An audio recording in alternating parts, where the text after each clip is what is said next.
Welcome to the Madison Miller Podcast Special Edition Series, the 2023 college football season predictions. Now up is the SEC. The SEC, boy, if times have changed. This has been Georgia's conference the last few years after Alabama literally owned the conference in the Nick Saban era. But now it's Kirby Smart's turn of owning the conference. What we've been doing each show, going over the record for each conference, pick the conference title game, and then do bold predictions for the conference, and then we will do futures. So we still have divisions here, so we'll start the SEC East, and I've winning the division, 12-0 overall, 8-0 in conference play. Of course, it's the Georgia Bulldogs. They're the best team in the country, no doubt about it. Stetson Bennett's gone, so now they have questions at the quarterback position. But it looks like it's going to be Carson Beck starting for them at the quarterback position. Kendall Milton's back at running back. They have good receivers in Ladd McConkey and Dominic Lovett's a transfer. Brock Bowers is an excellent tight end, maybe the best in the country. A loaded offensive line. Even though they do lose Lauren McClendon, they won't miss a beat. Pass rush is going to be good, although they lose Jaden Carter. And Carter will be a big loss. Michael Williams, really good sophomore. Nazir Stackhouse, the senior. Some good linebackers, a really good secondary, led by Kamari Lassiter, Malachi Starks, and Javon Bullard. But we'll see with the special teams. They're usually good. Jack Paddles needs a loss for them on special teams. And another loss for them is cornerback Keely Ringo, which I think their secondary is fine anyway. And, of course, Kirby Smart is still running the show. Coming second in this division, 8-4 overall, 6-2 in conference play, the South Carolina Gamecocks. I think South Carolina is going to be pretty good this year, especially on offense. Spencer Rattler, year 2 there. Good receiving group, Juice Wells and Xavier Legette. Legette, a special teams ace. 2 really good tight ends, and transfer Joshua Simon and Trey Knox. Dracon Joyner at running back, 6th-year player. Their defense, to me, is their big question mark. They don't have a pass rush that is pretty good at all. Tonka Hemingway is a good run stopper defensively. They have a couple of good defensive backs. Their special teams, though, is going to be really good. They have a good long snapper, Hunter Rogers, good kicker, Micah Jeter, and a good punter, and Kay Kroger. They do have some big losses on this team. Corey Rucker at receiver, Marshawn Lloyd at running back, both of them transferred, and Jaheim Bell was a transfer too. But I just think that South Carolina is going to be pretty good. Coming in third in this division, 7-5 overall, 3-5 in conference play, the Missouri Tigers. I think Missouri is going to surprise some people this year. Their offense is not very good. Luther Burden III is a good receiver. They have a couple of good offensive linemen. I like the left side of their line. But the strength of this team is going to be their defense. They're going to be in a lot of low-scoring games. They have 8 really good starters coming back, or really 7. I think their kicker, I accidentally counted on defense. Oops. But they have a good pass rush, a good secondary, and then they have a good kicker in Mevis. Isaiah McGuire, the defensive end, big loss, and then Dominic Lovett, the transfer receiver, loss. But I think that Missouri is going to surprise people. Fourth, I have the Tennessee Volunteers, 7-5 overall, 4-4 in conference. But I think Tennessee's going to flop. I think this is similar to TCU in the Big 12. I just think they're going to flop. They obviously lose Hendon Hooker. That is a gigantic loss. And Jalen Hyatt, of course, and Darnell Wright, who was a big part of that great start last year and their upset win over Alabama. And Byron Young on defense, very versatile player. Jalen Wright's back at running back. They have good receivers in Squirrel Wright and Brew McCoy. Offensive line got worse. Pass rush worse. They have a new kicker coming in Charles Campbell. So it's going to be a little bit of a transition for Tennessee this year.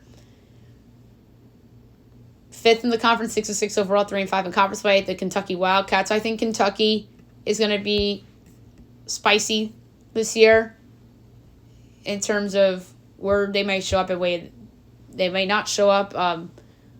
They have a good running back in Ray Davis, good receivers in Barryon Brown and Dane Key Brown on special teams too.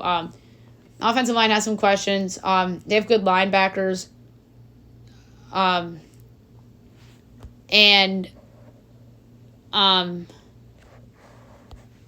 the secondary I have questions about. They have a good transfer kicker coming in Alex Rayner. They obviously lose their quarterback, Will Levis, and then and Levis wasn't even that great last year to begin with. And then Keydron Smith, the safety, they lose too. 6 in the division, 5-7 overall, 3-5 in conference play. The Florida Gators. I think the Gators are going to be a big flop this year. I feel bad for Billy Napier because I think he is a good coach, and I think the Gators are a dysfunctional school in terms of their athletic director. And last year, the Gators disappointed too. They went 500. They just don't have as much talent as you may think. They have Travis Etienne's brother, Trevor Etienne, and Montreal Johnson at running back. Good receiver in Ricky Pearsall. Decent offensive line with Michael Muskua and Austin Barber. A good pass rusher in Princely Umamilan. And linebackers and defensive backs, somewhat questionable. They lose Osiris Torrance on the line. That's a big loss for them. And in the cellar, 2-10 overall, 0-8 in conference play, the Vanderbilt Commodores. I think Vanderbilt's going to be terrible. They're always terrible. They have no talent, literally. They have a good receiver in Will Shepard, a good lineman in Bradley Ashmore, a good corner in C.J. Taylor, and that's or safety in C.J. Taylor, and that's pretty much. And they have good special teams too. And they are a team that really, I'd be somewhat surprised if they have multiple SEC wins this year. And Clark Lea is in year 3 after overachieving last year and going 5-7. They were a win shy of a bowl game. That's insane. And then the West. Winning the West, I have 10-2 overall, 7-1 in conference by the Alabama Crimson Tide. I was so tempted to pick somebody else to win this division. But I feel like whenever I think about picking against Alabama in this division, it bites me in the ass. So I think Alabama has a quote-unquote disappointing 10-2. Maybe they go 9-3. I feel like they're going to be the Clemson of this year. Remember Clemson last year went 9-3 or 8-4. I think Alabama might be a little bit better than that. But I wouldn't be shocked if Clemson... Clemson did go 10-2 last year. Never mind. It felt like they went 9-3, 8-4. But they won the ACC title game against Carolina, and they lost the Orange Bowl against Tennessee without Hendon Hooker. So it felt like their season was a lot worse than it was. Maybe they do go 11-3 and they lose the conference title game and win their bowl game. So I'm going to say that Alabama is this year's Clemson and goes 10-2. But I felt like Clemson went 9-3. But Nixon year 17, amazingly enough, new OC and Tommy Rees. There's quarterback questions for Bama. And Ja'Cory Brooks is their only decent wide receiver of note, and Jason McClellan at running back. Good offensive line. That's going to help their offense, though. Decent run defense. Dallas Turner on the edge rush. Really good secondary, including Kool-Aid McKinstry's a special teams guy. Will Reichert, good kicker. Some big losses, though, on this team. Will Anderson, of course. Jordan Battle. Jahmyr Gibbs. Tyler Steen. Javion Cohen, the transfer. Emil Ikir Jr. Henry Tuotuo. So, Alabama, a ton of big losses on this roster. For sure. Coming in second in this conference, or division. Thought about picking them to win the division. 10-2 overall. 6-2 in conference fight. The Ole Miss Rebels. Yes, Ole Miss. I have winning this division. Or coming in second, I mean. I almost picked them to win the division. Spencer Sanders comes over from Oklahoma State. Good transfer receivers in Zachary Franklin and Trey Harris. Good running back in Quinshon Judkins. Good tight end duo with Michael Trigg and Caden Pricecorn. Good offensive line. Good pass rush like by Cedric Johnson. Really good secondary with a couple of transfers coming in. And DeAndre Prince and John Saunders Jr. there as well. Big losses. Austin Keys, transfer, linebacker. Nick Broker, guard. And then the receiver, Jonathan Mingo. Coming in third in this division, 9-3 overall, 6-2 in conference play, the LSU Tigers. I think LSU can win this division too. They're really good. Jaden Daniels back for senior year. Malik Neighbors at at receiver. Really good offensive line. Good tight end of Mason Taylor. Pass rush is excellent. Jordan Jefferson comes over from West Virginia. Their run stopping is going to be amazing. Good linebackers. Good secondary. Their big loss, though, B.J. Ojulari. If their defense gets worse, it's because they'll miss him. But I do think that that's a good team and in a loaded SEC West. In fourth, 8-4 overall, 4-4 in conference play, the Arkansas Razorbacks. I think Arkansas is going to be pretty good. KJ Jefferson, arguably the best quarterback in this conference. Redshirt senior. Really good running back room with Raheem Sanders and Kelvin Love. Good tight end for Case Gums, the transfer. Decent offensive line. But their defense, I have questions about. Where's their pass rush? They have a good secondary. They have a good linebacker in Chris Paul Jr. and a versatile special teamer in Cam Little who can kick and punt.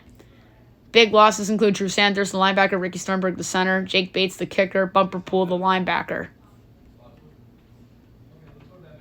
Fifth, 5-7 overall, 2-6 in conference play. I have the Texas A&M Aggies. Texas A&M, I think, is going to be yet another flop. They're 23rd. Somebody's going to disappoint in this league, and I think it's going to be Texas A&M and maybe Arkansas potentially. And I think Ole Miss is going to be really good, and I think Bama and LSU are usual suspects at the top. And I refuse to believe that LSU and Bama, one of them will go 6-6 or lower. But A&M has questions at quarterback. They have a good special teams receiver in Ace Smith. Evan Store's a good sophomore receiver. Decent-ish offensive line. They have a good pass rusher in Shane Turner. Good safety in Demary Richardson. Big losses Antonio Johnson and Devon Akane. And Jimbo Fisher, hot seat coach potentially. Hasn't really worked at Texas A&M. 6 years. He really hasn't done much. Last year, 5-7, disaster. The year before, actually somewhat decent, 8-4, but only 500 in conference play. COVID year, though, won the Orange Bowl against Carolina. Good year. Their best year was the COVID year. They went 9-1, 8-1 in conference play. 7-5 in 19. And in his first year, they went 8-4 and won the Gator Bowl against NC State. So they had some good years, but I just don't think that this Jimbo Fisher era at Texas A&M has been a smashing success. I'm sorry, it just hasn't. That might be a sneaky hot seat coach. And it's funny because everyone talks about him fleeing for Auburn or fleeing for another job that's usually open, but no. He disappoints at Texas A&M other than the COVID year. And the COVID year, obviously, was a year where teams were disappointing because of the pandemic and guys lost because of contracting with COVID-19 and such. So I'm kind of out on the Aggies. 6th in the conference, 6-6 overall, 2-6 in conference play. I have the Mississippi State Bulldogs. I think Mississippi State is an interesting team. Good senior cornerback in Will Rogers. Good running back in Jaquavius Marks. Good wide receiver and special teamer Tadrick Griffin. Xavier Thomas, good receiver. Good tight end, and Seydou Toure, who's a transfer. Decent-ish offensive line. Pass rush is okay. Jaden Crumedy is a good run stopper, though. Big losses on defense, Emmanuel Forbes and Tyrus Wheat. And Dylan Johnson on offense, he's transferred. And at the bottom of the division, 5-7 overall, 2-6 in conference play, the Auburn Tigers. I think Auburn's a mess. I feel bad. This team's sometimes a contender. Hugh Freeze is here now, so maybe they surprise. Last year, they were a mess. Brian Harsing got fired 8 games in. They went 2-7 or 5-7. And then they lost the Birmingham Bowl in his first year and went 500. So Brian Harsing didn't even make it to year 2. This is a mess of a freaking school.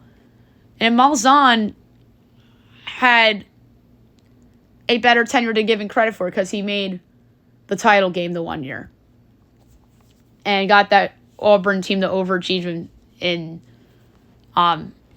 13. And then Malzahn went 6-5, or they went 6-4 in the COVID year. And Kevin Steele took over in the bowl game. So this school isn't what it used to be.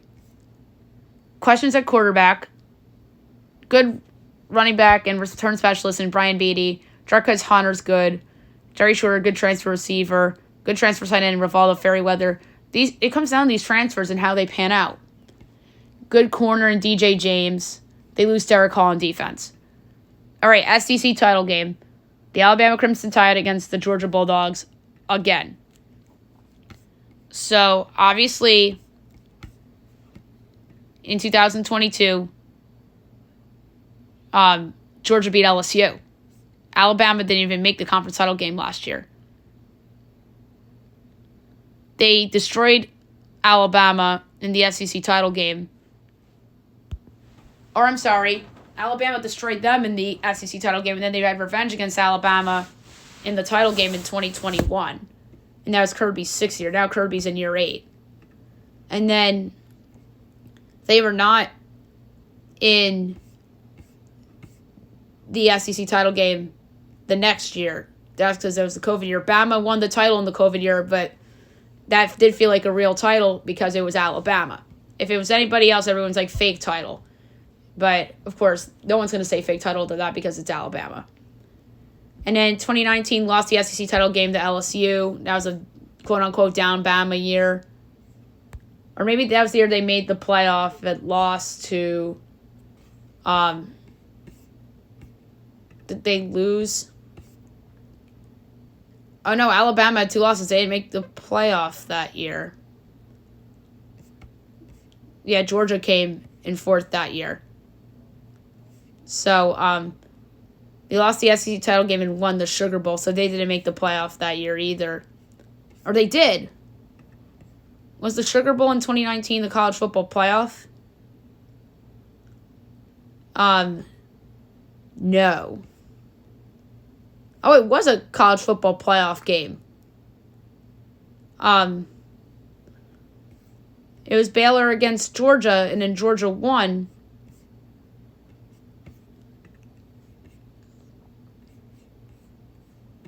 So, wait a minute, that doesn't make any sense. I thought that, that was the college football playoff. I guess it was not. So, yeah, that was confusing. But yeah, Georgia's been awesome under Kirby, and I think they do it yet again over Alabama. And I think their quarterback situation will plan out. They have an awesome tight end in Brock Bowers, best offensive skilled player on the field in that game. So let's go with Georgia over Alabama in the 2023 SEC title game. Predictions for the conference bowl predictions. Number 1 bowl prediction. I hinted at it earlier. I think Jimbo Fisher's out at A&M. I think they mutually agree to part ways or he gets fired. And Jimbo downgrades to like UTSA or Boise or San Diego State or someone that's going to lose their coach. Or maybe it's a Power 5 team. Maybe he goes to West Virginia. And West Virginia makes a big splash and hires him. And that would be great for West Virginia if they hired Jimbo.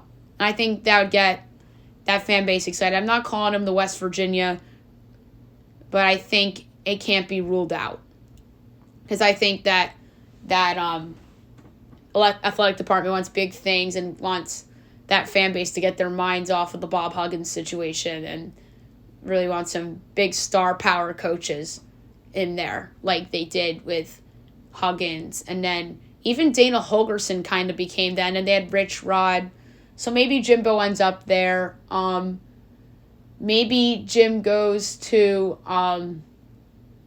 somewhere I'm not even thinking. Like, what if Pat Narduzzi and Pitt part ways? Maybe he goes to Pitt. Maybe Wazoo, if they decide to change coaches. But yeah, there's options. Maybe Chip Kelly retires. Maybe he goes to UCLA. So, like, I don't think that Jimbo's back at Texas A&M next year. So that's prediction number 1. Prediction number 2, I am going to say that South Carolina will be in a lot of games.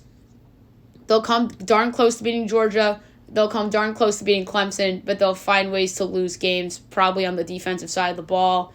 Maybe they lose on a couple Hail Marys and such, but I think South Carolina's 8-4 is going to be deceiving, and people are going to look at them and say, hey, maybe they should have gone 10-2 and challenged Georgia for the division. And in prediction number 3, I'm going to say that the Nick retirement rumors will start. I don't think that Bama is the dominant force it used to be in that conference. I think sooner rather than later, then Alabama is just going to be just another team, quote unquote.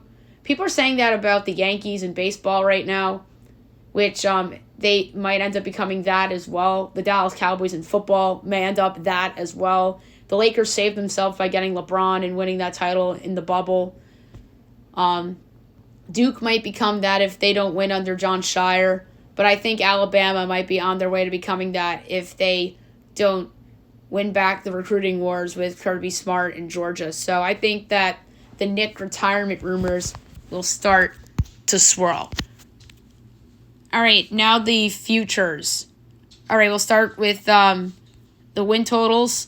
And we'll start with, of course, Alabama. They are set at 10.5. I love the under low-key, under 10.5 and minus 184. I would bet that with others. Arkansas's at 6.5. That's low, but it's juiced the over. Auburn's 6.5. Oh my God, I love the under at plus 110. Florida's all right. Florida's right where I thought they right where I projected to be. Not where I thought would it be. I thought Florida would be higher than that only because it's Florida. But it's juiced the over, but I would take the under. But I would stay away, really. Georgia's 11.5. I would take the over just to bet on them to go undefeated. Kansas is 7.5. Kentucky's 7.5. Juice the under. LSU's 9.5.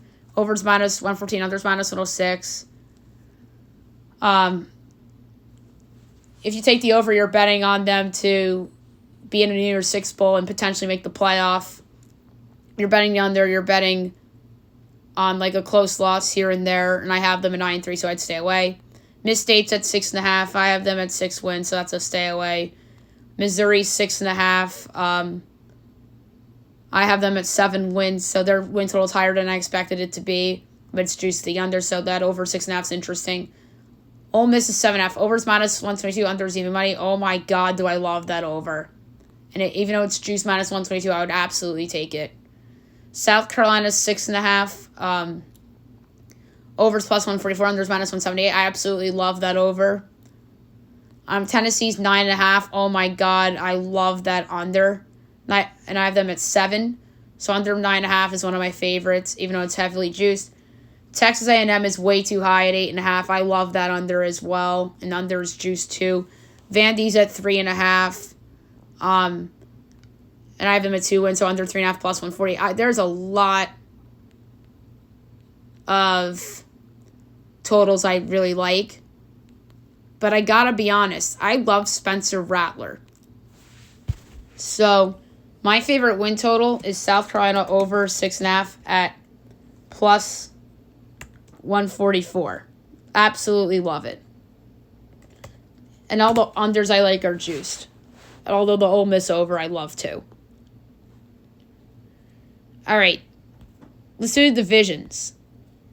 The SEC East, Georgia's minus 430, Tennessee plus 490, Kentucky 34-1, Florida 34-1, so South Carolina, so is Missouri, Vandy's 200. South Carolina 34-1 to win the division's my favorite, of course. The SEC West, Alabama's the favorite, plus 105, LSU's plus 185, Texas A&M 5-1, Ole Miss is 20, Auburn's 22, Arkansas 30, Miss State 40. I love Ole Miss at 20-1. That's my favorite division bet there. And then the conference winner. And something I keep forgetting to do is the exacta orders for the top 3 in the conferences, but that's pretty chalky anyway of how I project. Georgia -110, Bama 3-1, LSU +460, Tennessee 15, A&M 20, Ole Miss 30, Auburn 50, Arkansas 95, Mizzou, Florida, Kentucky, Miss State, South Carolina all 110-1, Vandy's 500. The value to win this conference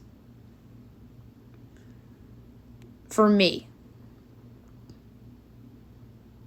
is,